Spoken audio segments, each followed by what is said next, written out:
Hello and welcome. In this episode of the Soham Roy Show, we have with us one of the next greatest phenomena of the classical guitar world, GFA winner of 2019, and a performer of high caliber in the classical guitar world, Johan Smith. Johan, it's an honor to have you in our show. No, thank you for having me. It's a pleasure. So how are you doing, Johan?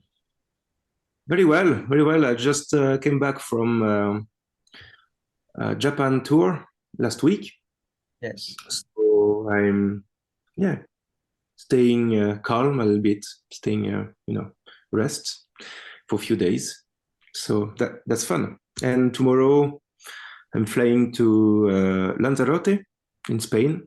Wow. So it's going to be fun as well. That's wonderful, Johan. Thank you. So, I would like to start by asking you, how did you start your musical journey? Yeah, well, I started it was very simple. I started when I was 10 years old in Geneva with a teacher that I kept for 10 years, maybe a little bit more, 11 years, I think. And it was very simple. Just enjoying playing the guitar, just enjoying, the simple life. It's only when I was 21 that I decided that I wanted to be, the best version of myself, with the music. So I entered in the music university in Lausanne. It's a city near Geneva. And I spent 7 years with my second teacher, Dagoberto Linares. That's when I decided to play a lot, to do a lot of competitions, and to do a lot of, concerts, stuff like that. Right. Yeah, that's it. So tell us, Johan, how was your journey towards the GFA, winning the Rose Augustin Gold Prize? It's one of the most prestigious prizes in the classical guitar world, and it's considered the highest award a classical guitarist can have. Many people dream of it. Many people and it's kind of that kind of has to have that kind of an insignia that a person needs a sheer and a stellar amount of expertise to just win the Rose Augustin Gold Prize, because a lot of people dream about it and only a few touched people can win it. Yeah, it's very big, of course. When I did competitions, I don't do competition nowadays because I think competitions are great to create contacts, to create opportunities. If you don't have, I'm lucky for just for now. I've enough, for enough things to do. So I don't do competition, but I always had this very simple mindset, like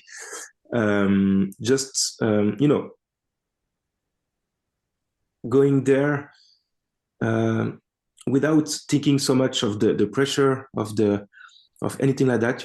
I always think it's very important to take your practice very seriously, to be very organized with it. But when you are on the stage playing, it's important to let it go, to just forget a little bit the weight of of the pressure and everything like that. Just trying to have fun. You know what I mean? Of course, it seems easy to say that, but I think that's the best. That's the direction. And the preparation for the GFA, of course, it was very intense. It's the kind of competition where you have almost 1 hour of music to prepare, maybe a little bit less. I don't remember now exactly. Maybe around 1 hour. So I started 1 year in advance, of course. And during that time, I was I did a lot of competitions everywhere. So I knew which pieces were strong in my repertory. So which pieces worked well, and so I did, for it took me several years to do it, but I built a competition program in a way that were working well. Of course, you have always, I had always some new pieces in it because sometimes you have mandatory pieces that you have to play you didn't knew before. But most of the time I had my my program for 3-4 years, and I mean maybe 2-3 pieces that I kept in my program. So that's it. The competition was the festival was 1 week long, so three rounds in the competition. It was really an intense week. You have to play. You just arrived like yesterday, and you have to play the next day. You're fighting against jet lag. You don't know where you are. You don't know. It's really weird. But hopefully the practice is efficient. So maybe you're tired. You're just totally dead inside of you, but your fingers still move, and you still find the little energy you need to play and to make a great performance, or I mean the best performance you can. So that's the idea. And was there any kind of pressure when you just crossed the semi-final hurdles and just on the doorstep of the finals to win the most coveted title? Yeah, as I said before, I always kept my very simple mindset when I did that. So I wasn't expecting to go to final, of course. And when I was choose for the final, I didn't realize it really. I was like, yeah, okay, that's a bit fun, maybe. Okay, I didn't expect it. So I just it was a bit unreal, I just trying to have fun and to forget everything. I always had this idea that maybe it's the last time that I will do that. Maybe it's the last time that I will play in a competition. Maybe it's the last time that I will play in the final of the GFA. Maybe it's the last time that I will do a concerto. Maybe So I always had the idea. Okay, maybe this is the last time. Maybe that's the only time. So let's just have fun. Let's just enjoy the moment, appreciate it. Doing competitions takes so much energy, passion, preparation. It takes money as well, because you have to buy your hotel and everything. It costs a lot of money, a lot. So at the end, if you don't enjoy it, if you just keep playing under pressure and you just sweating, oh my God, this is terrible.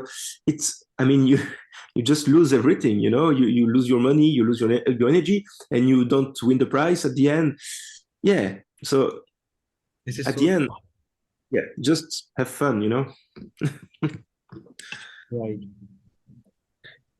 So who is your favorite composer, Johan? And why? Excuse me? Who is your favorite composer, Johan? And why? Well, it's impossible to choose one. It depends maybe of the moments, of the moment in the year, of my mental mood. I don't know. It depends a lot. I always very loved Ponce. Okay. His music is so, the musical intentions are so obvious into his music. It's so clear. I always very enjoyed. I wanted to say something. Yeah, the Britain Nocturnal as well, that I played a lot. Yes, one of a kind. Yeah, yeah, it's a wonderful piece. The kind of piece that you can play for years and years and still discover discover new things into the music, you know. And how about Joaquin Rodrigo? Just because you have won the most wonderful interpretation award in the Changsha Guitar Festival regarding that. Yeah, it was yeah, a prize from the daughter of Rodrigo. For I played the Sonata Giocosa there. It's a piece that I still play a little bit in concerts. In a few months, I'm supposed to play Arnaud, Concerto of Arnaud. Of course, Rodrigo is very special, you know. It's funny because a few days ago I started to read the En Los Trigales that I didn't play for years, you know, and I read it again and I really fell in love, you know, with this impressionistic style, you know, the inspiration, you know, very yeah, very clear that you don't find in the late Rodrigo. Late Rodrigo is much more Spanish, you know, it's much more like Rodrigo as we know it, but young Rodrigo is impressionistic much more, you know. So it's of course, yeah, great composer, of course, yeah. But you know, I I was always very afraid to play well-known composers and well-known pieces. Maybe it's a little bit dumb, you know, because I thought it's always a good thing to surprise the audience by playing unknown composers or pieces that are not so often played by everybody, stuff like that.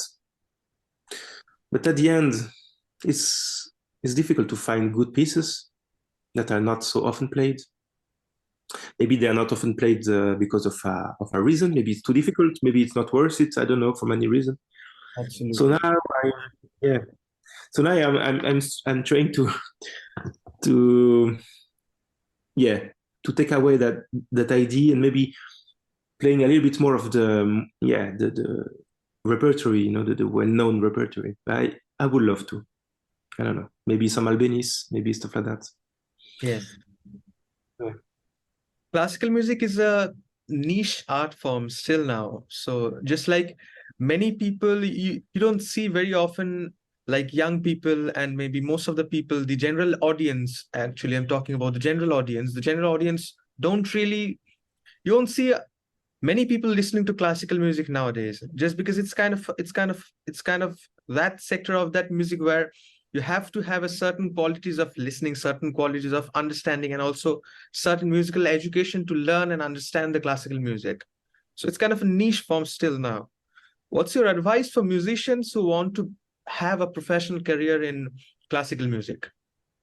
Well, I agree with you. It's a niche form, of course. But yeah, I don't know. It's, you know, when I look at my students, I have some young students, you know, like, I don't know, 13, 14 years old, 15 years old, very good players. I mean, young, but still very good. And I look at them and um, I'm so impressed by them because um, classical guitar and classical music, but even more classical guitar, it's so much. It can be seen as an anachronism, you know, in our modern society. You know, it's nowadays it's so much easy to obtain the information very quick, to obtain a satisfaction very quick, to obtain a little pleasure, you know, very quick on the internet, everywhere. Everything is so fast. Everything seems so easy. So classical guitar, it takes a lot of time. It's very difficult, especially in the beginning. It's a lot of effort for few seconds, maybe a few minutes of pleasure at the end. but I think it's really something we have to carry, you know, to promote. And yeah, I'm always very impressed with the young generation, you know, of players who are totally committed to their craft, to the guitar. That's maybe, yeah, the my, of course, yeah, I can give many advice to young person wanted to go professional and to play and everything. But the first one will be to be yeah, to dedicate your life to it. I mean, to organize your life around it for days, months, and that's how it works. That's how you obtain results. That's what I did. You know, when I was 20 years old, I decided, okay, that's what I want to do now. Yes. And yeah, I stopped seeing friends. You know, they asked me to hang out, to drinks, have parties. No, I need to practice. I'm sorry, I stay home. Maybe it's, you know, it's maybe not the best thing to do, but at the end, you have to do sacrifice. And if you're really passionate about that, you just do it. And yeah, it's a long work, but I think it's worth it. Yeah. Absolutely. I'm sure our young listeners will also get benefited from your advice because it's so powerful. You're associated with a metal band. So how do you balance between these two extreme genres of music? Yeah, it's something that is always very that surprise a lot of people. You know, that I play in a metal band. A lot of, in fact, a lot of classical guitarists play electric guitars or play metal as well. I mean, more than what we think. You know, it's very common. Maybe the only thing that is different is that I push both activity, both activities very far. I mean, we are supposed to release our 6th albums with my metal bands, maybe at the end of the year. We're not sure. Maybe next year. And I play a lot in classical guitar as well, and everything. So it's very tricky, you know, sometimes to find the time to do everything, because you cannot do everything 100%. You know, it's impossible. You have to choose.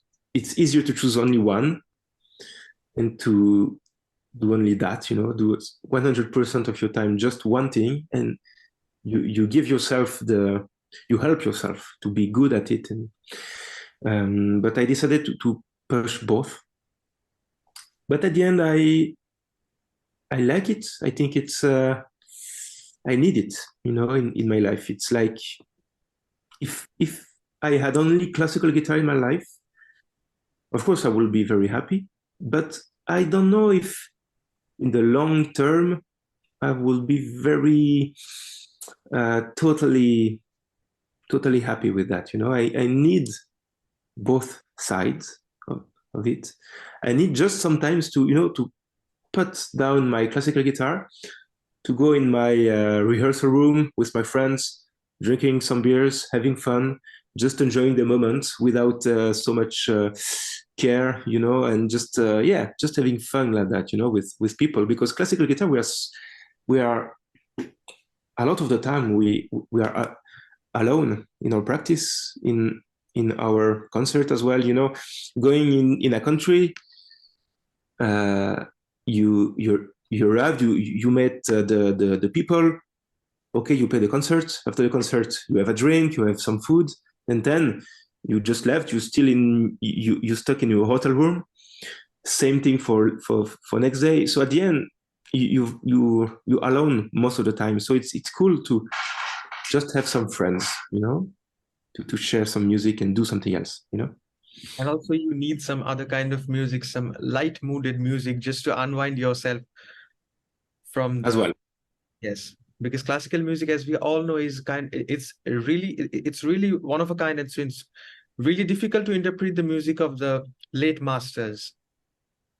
Yeah, it takes a lot of effort. It's a lot of responsibility, even more after I won all these competitions, and even more the GFA, which is the biggest. I felt a lot of how can I say that, expectations from the people. So you had to work even more, Absolutely. You become the chosen one. I don't know, but the only thing that's okay, you have to play the best as you can, all the time, and that's great, and I'm happy for that. That's what I want to do, But sometimes, yeah, it's just cool to just let it go, and just having fun, drinking beers, and playing some, music with a lot just of plug in your amp and just plug in your amp and just do some shredding, and that's it. Yeah, that's it. Because it's so much work. It is great, but yeah, sometimes you just have to wash your mind, to just think about something else. Just just let it go, Yes. Do you believe, Johan, that only competition awards can prove the musical abilities of an artist? No, of course not. Competitions is a way to create opportunities for people who already play well, but don't have opportunities, don't have contacts. You have a lot of fantastic players who never did competitions. Of course, it's not the only mean. It's maybe the competitions are just only it's not perfect. It have a lot of imperfections in the idea of music competition, but it's maybe the most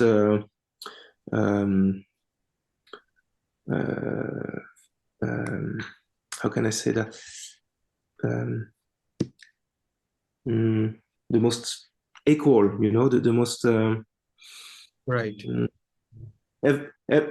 Everybody is on the same level, and just the best win. That's the a good way, to do it. But of course, it's only, and at the end, it's only says that for one night, this guy was better than the others. But maybe the next night, if the concert is the next day, maybe he will not have played as well, and somebody else will have, somebody else will have played better, So at the end, it's not, as as easy as that. It all depends on the particular day, how you're feeling, how anxious you're feeling, and how your nerves are, how confident you are with your music. Because it's not, because we all are humans, and we have to have that allowance for the human error also. Maybe we can be the best, but maybe it's not our day. Yeah, sure. That's it. Yeah, exactly. Yes. So we carry on with this conversation in the next episode. Hear it out, guys, with Johan Smith.